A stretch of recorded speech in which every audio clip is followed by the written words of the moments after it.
तमाम मस्जिदों के इमामों से और तमाम मदरसों के मोहतमिम हजरात से और तमाम कौम के ज़िम्मेदारों से, गाँवों के प्रधानों से और सभी से अपील करता हूँ कि हमारे ज़िला सहारनपुर में बाबरिया नाम से एक ग्रुप लूट मार करने वाला घूम रहा है और ख़ास तौर से वो रातों को घरों में जाता है, दरवाजे खुलवाता है और लूट मार करता है और कत्ल भी कर देता है।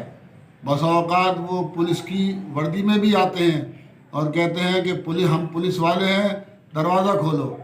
तो लिहाजा तमाम मस्जिदों के इमामों से, मदरसे वालों से अपील करता हूं कि वो माइक के ज़रिए अपने अपने गांवों में, अपने अपने महल्लों में ऐलान कर दें कि इस तरह अजनबी कोई भी लोग आएँ उनके लिए हरगिज़ दरवाज़ा न खोलें। अपने थाने का नंबर ले लें, अपने पुलिस चौकी के ज़िम्मेदारों का नंबर ले लें और ग्राम प्रधान का नंबर अपने पास रखें और या 100 नंबर पर कॉल करके पहले पुलिस को बुलाएं और बाद में दरवाज़ा खोलें।